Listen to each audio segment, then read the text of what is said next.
Hello everyone, this is Direwolf20 and welcome to episode 120 of Direwolf20's Let's Play series.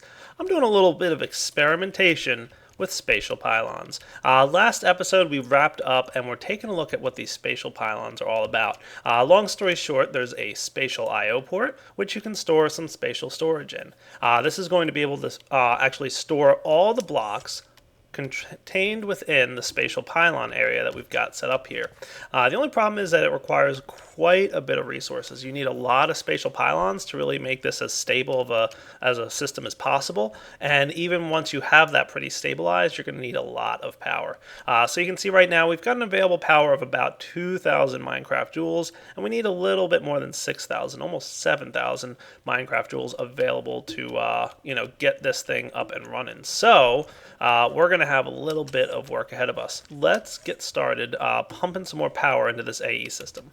So unfortunately, we can't just dump it in too easily. It can't directly, I should say, access the resonant energy cells that we have down here or any other direct access storage. We do actually have to create something within Applied Energistics to make this happen. And what we're going to need here is a storage cell, I believe it is. Let's see. We go into the Applied Energistics listing. What we're looking for is somewhere down here. This stuff, energy cells. So you can see there's one that's currently empty and one that you could get that's full, but basically the crafting recipe gets you the empty one and you have to fill it up yourself. So we're going to need some Fluix crystals for this energy cell. So I'm pretty sure my system already knows how to make Fluix crystals, so all I should really have to do is something like that. Cool. You can go in there, and I'm going to request just a handful of these energy cells. Let's say 10 of them. That sounds like a good number. So it's currently working on glass, making the Fluix crystals we're going to need. And you can see I'm also working on making spatial pylons at the same time. Now, unfortunately, there's in this version of Applied Energistics, there's not any better tier of storage, but in Applied Energistics 2, there's a tier 2 version of this that's able to store a lot more power. So let's see, where do I want to have my storage cell kind of battery area? Let's grab this thing, get some cables. Oh, I'm going to need a few of these guys, and let's see, where do I want this to live? Do I have an AE hookup? I do have an AE hookup like right here. This could be like an energy bank storage cell area that I can just store a bunch of energy cells right here. That might not be terrible. Alright, so I should have at least enough cables now to get me going. And we should be able to plug into this thing.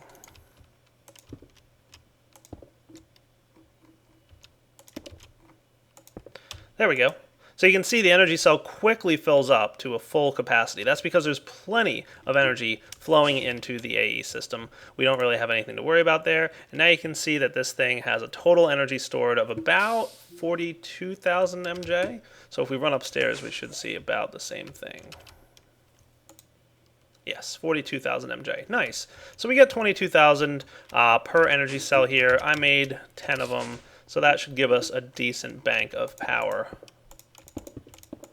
Maybe I should make it an even dozen. So you can see they're all starting to fill up, and they kind of, fill themselves up with all the energy that's getting dumped into them through the controller, right? So the controller is accepting energy, probably getting drained out of this thing. So you can see overall we're getting a large drop in our current energy production. See, it's quickly dropping. We're getting a change of about a million RF. But once those energy cells kind of stabilize, you should see this thing start to fill back up.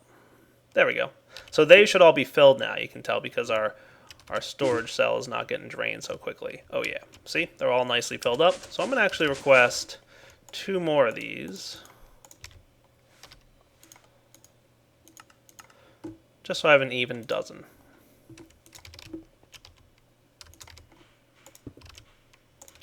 There we go. Nice. And of course you could build some pretty large banks of power as necessary. So for now, we should have a decent amount of energy. Let's see what we've got. Oh yeah, nice. Available 482,000 Minecraft joules. I like it.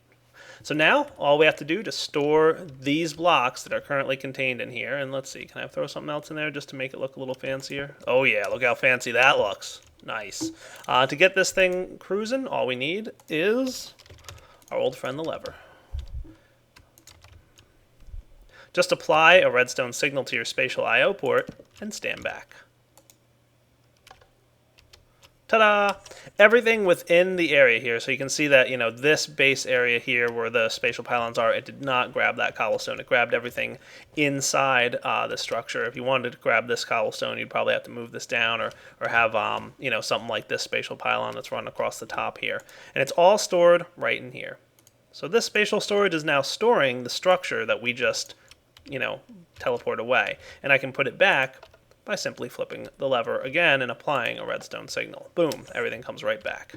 Nice. So let me grab a few pylons and see if we can't grab that cobble that's underneath it. So all I should really have to do for that is drop down a little bit.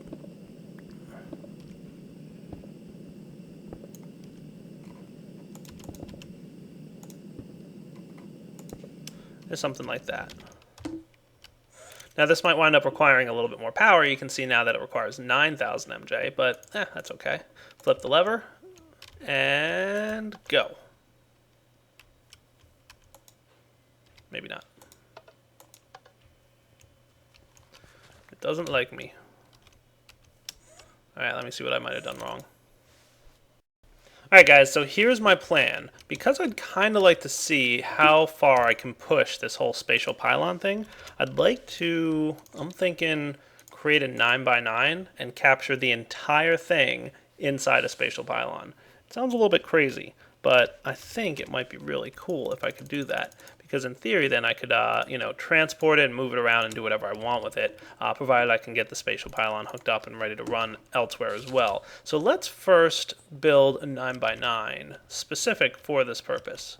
I'm trying to decide exactly where I'd want to put it. Part of me wants to put it like kind of far away from my base. Maybe I might want to put it, you know what, I think I'm going to put it down in my remote sanctuary area in the underwater base. So let's pop down there. And let's let the force field activate with my presence. Direwolf's here. Turn on the force field. Thank you. Let's see. Where do I want to build this cool 9x9 idea that I have? I might want to build it. Part of me wants to build it up here, but I also don't feel like that's a terribly good idea. I might want to actually do it right over here. And maybe... Uh-oh. What was that?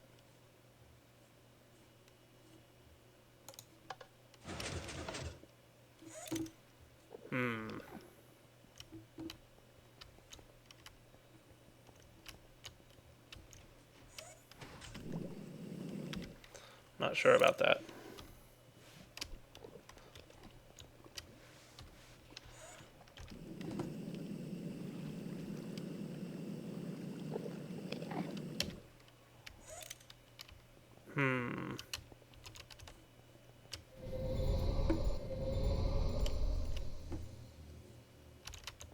Alright. I think I'm going to build it deep underwater here. Is there an Enderman here? There was. Whoa, look at all these Ender plant seeds.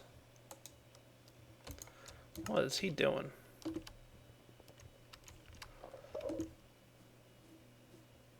I'm still hearing him. Okay. Anyway, let's get to work. I'm probably going to want a hammer. I'm going to probably want to clear out an area. I think I have an idea for this that might be cool. Let's clear out an underground area, and let's also get some cables here. We're going to need to run a decent number of these. I'm going to need another stack or so. I'm thinking right down here.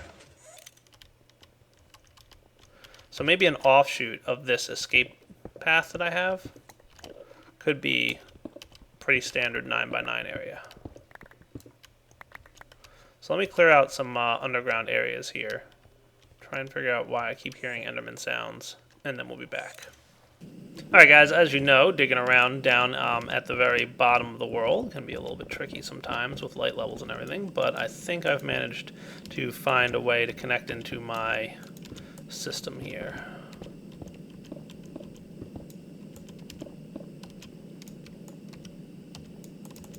Gonna need more cables. Aha, there's your problem. I am out of Certus quartz dust. I can just teach this thing how to make it real quick out of regular old Certus quartz. So into here, and now we know how to make Certus quartz dust. Cool.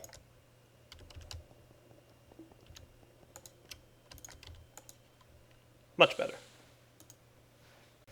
Alright, so I've got my 9x9 here. Let's go ahead and figure out how we want to connect this up. So I've got my spatial I/O port. That's probably going to want to rest right about here. Yeah, that looks like a good spot. And then we want to make sure that we can connect up to everything that we want to connect up to, right? So let's have, remember, you want to have one little cable and then some spatial pylons. There we go. And we want to go all the way up to the roof. And we'll know we've hit the roof because we'll know we hit the roof. There we go. That looks pretty good.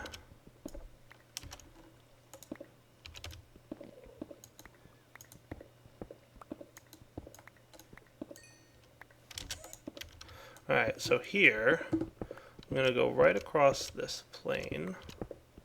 Ooh, diamonds. Don't think they're a priority right now. And we'll probably connect up straight to that. That looks good, right?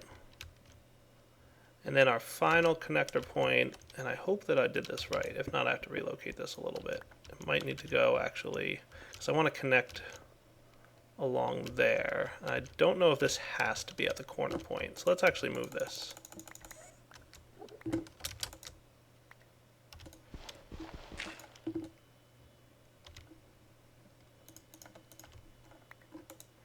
Get out our shovel for this point.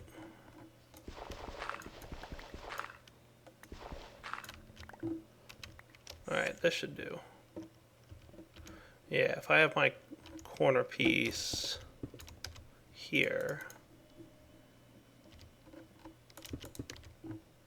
and then the I/O port there, that ought to do. And then I can run this straight under here.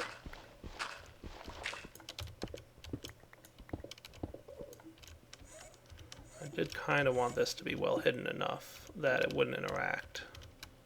So maybe move it down one more level so that everything moves. Yeah, that sounds like a plan.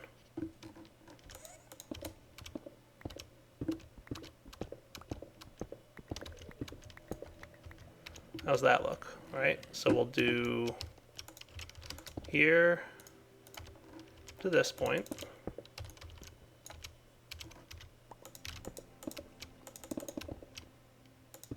That looks cool. And we'll want to relocate this thing to like here.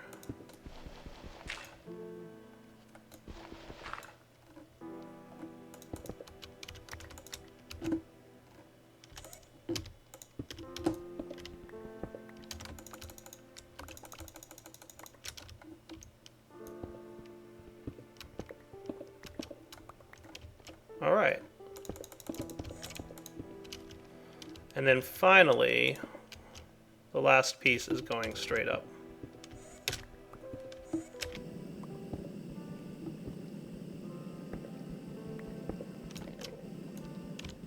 I don't know why I keep hearing Enderman sounds, but it's really starting to creep me out a little bit. I legitimately do not know where they're hiding.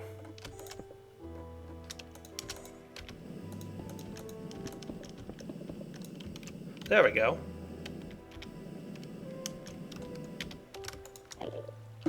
That should work, actually. That should be pretty cool. Now, the only problem is if we want to move this whole room as it stands right now, it's going to cost us 34,000 KMJ. And I've only got 4,000 KMJ. So actually, that's not too bad. But I'm sure I could make this a little bit more efficient. So let me do that. And what I'm going to do is off camera, I'm just going to extend these lines out like this. And then we'll be good from there. Basically, every extension I make like that should reduce the cost. Now I'm down to, wow, 29,000, cool. So let me just do a few of those. I'm not going to get it up to 100% efficiency, but I'm going to get it up to a decent level that will hopefully make it so that it's somewhat affordable to do this. Cool? I'll be back in a minute. Alright guys, believe it or not, we've actually got this thing up to about 98.3% efficiency. I almost want to make it just an even 100 just because, but I don't know if there's really much else I can fill in. So you can see I've got tons of connectors here, kind of going all the way up, on top of this room, on the sides of this room, pretty much all around it. I could probably sneak in one or two more little spots. Actually, I wonder if I could run a line right along here. If I was to bump into here, nah, this thing needs to be... Alright, if that's the room, I should probably bump this out one more on all sides. Do I have any more? Good, I do.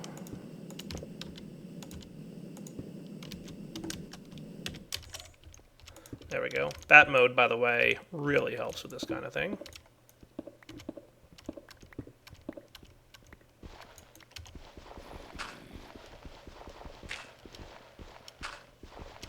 I really hope I get everything with this, by the way, because that would be cool. I should, but we'll see what happens. And then connect this thing here, and that should be pretty darn close. 99.2%. Nice. Hey, actually, we have more available than is required now. I was going to go get some more of the storage things, but that's actually pretty awesome. Maybe one more line to get it up to 100. Just because now I'm at the point where I'm so close to 100, it seems silly not to do it. Probably.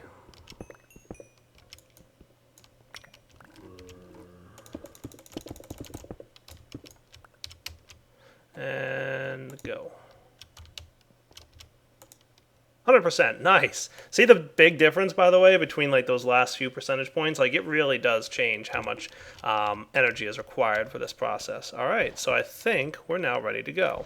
All I have to do is clear out a little bit of this gravel, grab myself a lever, and you know what I'm going to do? I'm going to grab some red alloy wire, I think, just so I can have the lever be like somewhere around here, right? That probably would work for a lever position. I don't know, we'll have to see. Might have to be a little bit further out, like maybe here. Yeah, this looks like a good spot for the lever to be. So let's do that. Let's put the lever here, and then we can run it right down the wall. That would probably be cool. I keep hearing Enderman sounds. I don't know where they are. I looked, believe me. I'm not even playing right now, like for real. There's Enderman sounds everywhere, and I don't know where they're coming from. There we go. So red alloy wire. And just kind of run, probably just right along the wall here.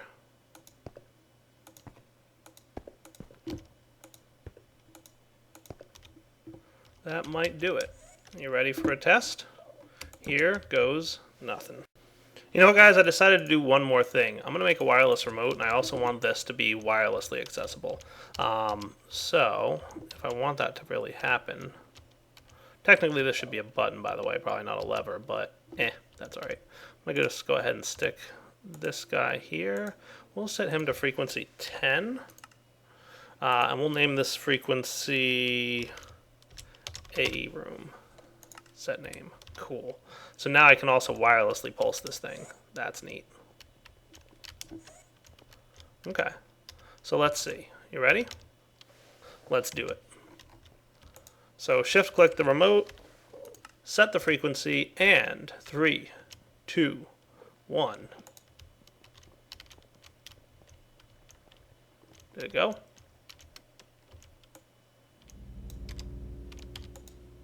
Oh, right, I have to put the spatial storage container in there. All right, that's obviously going to help.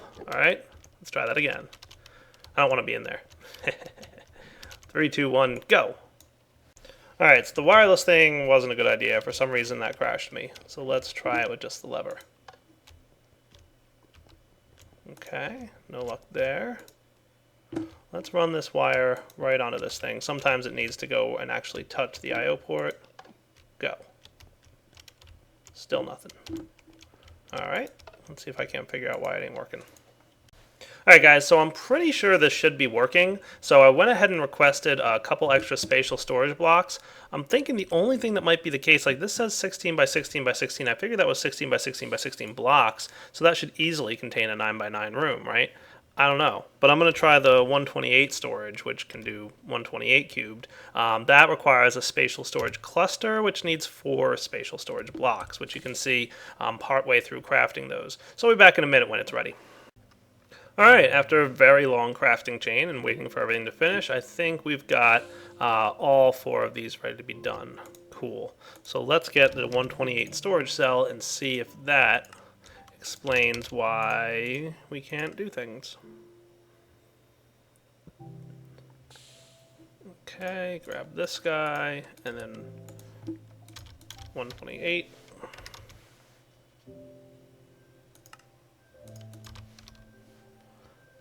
And I need glass. Of course. I should really teach the system to like keep a stack of glass on hand at all times or something like that. There you go.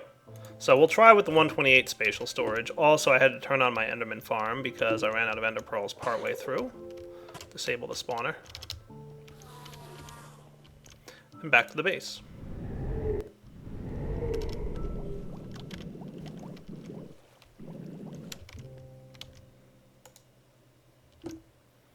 And go.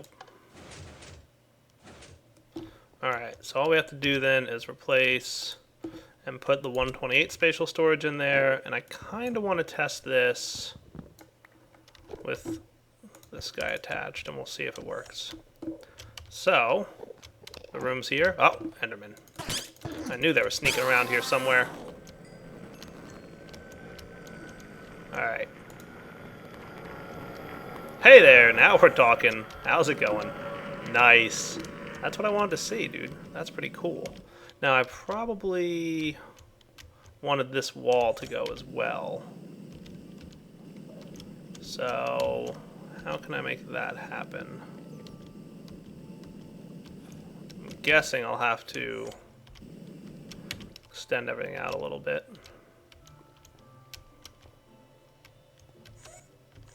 So let's bring it all back, shall we? In order for that to happen, we just have to move this thing to here and flip the lever again, and everything should come back. Nice! Alright, let's see if we can get that wall in, and then we'll try that again. Alright guys, let's see what happens.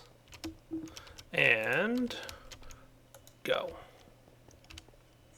Oh, that's nice. I like that. Cool.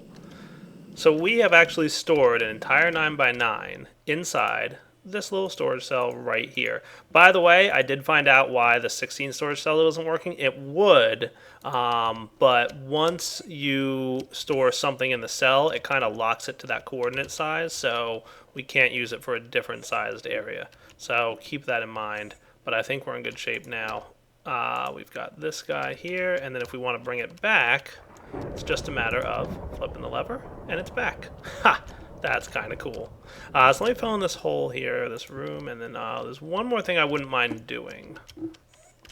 Just for the sake of, we don't want the Enderman messing with this kind of thing. Let's get ourselves a water bucket or 3. Might be a good idea.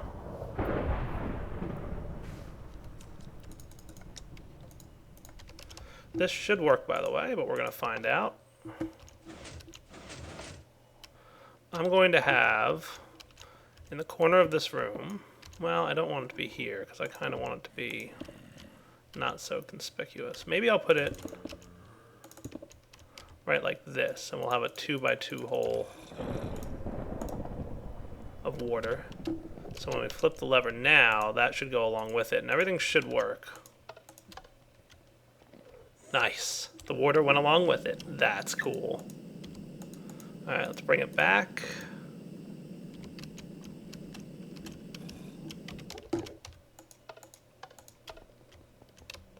Hey, why didn't you come back?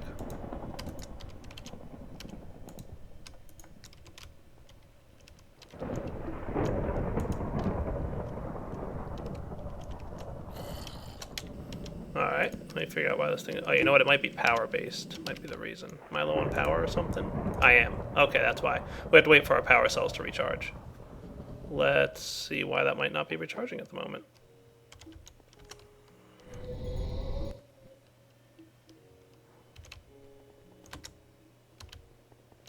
We drained this thing pretty darn good.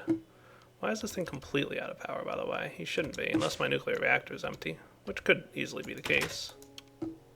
Oh yeah, look at that. Ah, our nuclear reactor's done. Cool. I guess we're going to want to get ourselves some new uranium cells. What am I going to want here? 1, 2, 3, 4, 5, 6, 7 quads. Well, that easily explains why we're out of power.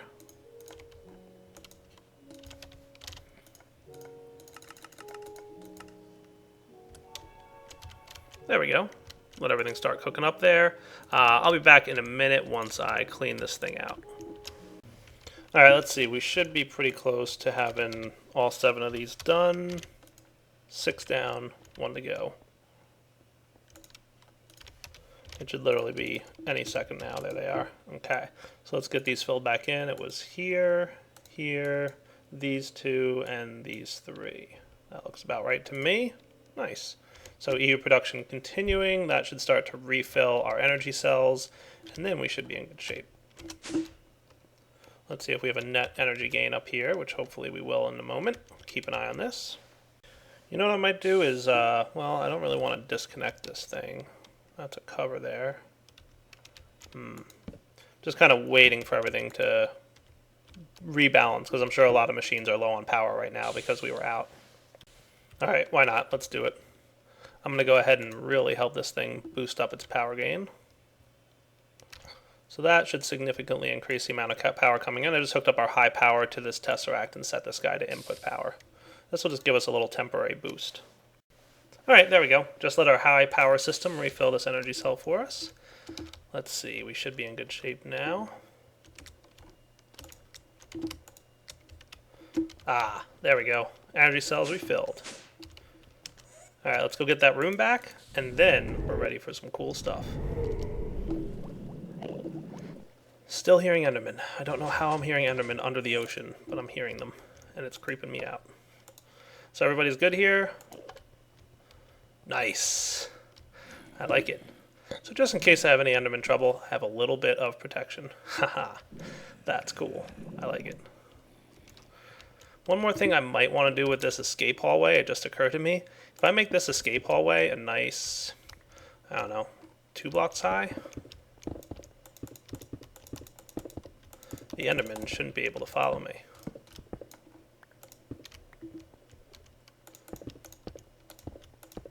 That might not be a bad idea. Cool.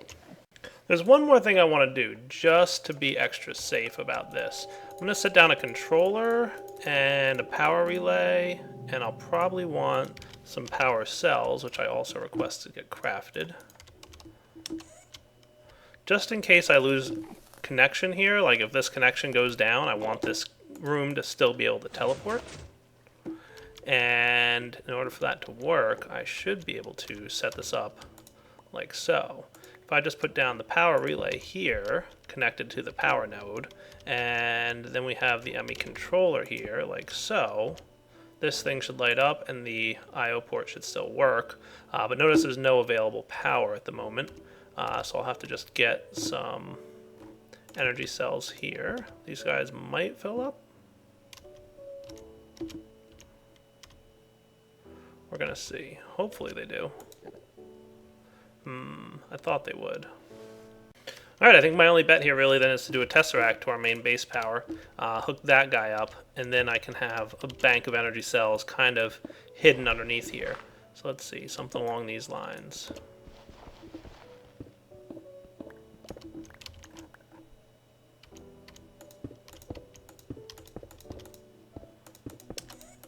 There we go. And that'll quickly build up a bit of storage for us. So now we still have access to this thing, even if we lose connection to our main base. Worst case, right, if this main power line gets cut, we should still have the energy stored in the energy cells. That should hold us over for a little bit, just in case. All right, I like that plan. I'm going to get a few more cells here, and then we'll be good. All right, one last check just to make sure everything works. Flip the lever, and the room is gone. Cool. I like it. I think that's a neat system. All right, so we'll be back next episode. There's something else I want to work on that I think would be very helpful for us in the long run. It's going to take a little bit of preparation, but it should be worthwhile. So let's see, get the room back. Nice. I like how everything moves. That's pretty cool. In AE1, the current version that we're running on, there's still some things that don't transfer over, but in Applied Energistics 2 in Minecraft 1.7, things are a little bit better and it can move even more stuff. Nice. All right, so for now, guys, Direwolf20 signing off. Hope you enjoyed the episode. We'll be back next time. I think there's some form of magic that I'd like to get into that we haven't played very much with that might be useful for us. All right, guys, take it easy.